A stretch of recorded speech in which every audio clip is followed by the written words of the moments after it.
Latian, hindi lang tahanan. Ikatlo, sa pinakamalaking river system ng buong Pilipinas, that's the Agusan River Basin. Now, at the middle part of it is a catch basin. You call it the Agusan Marsh. Nagsisilbi rin itong tagasipsip ng tubig mula sa kabundukan ng Bukidnon, Davao del Norte, Davao de Oro at Surigao del Sur. It serves as a sponge, this peatland, preventing the waters during the annual floods here from immediately going downstream.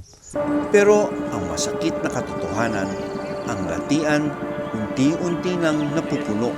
It comes annually every January, tuwing January and February. No, ang flood po dito would last 3 to 4 months every year.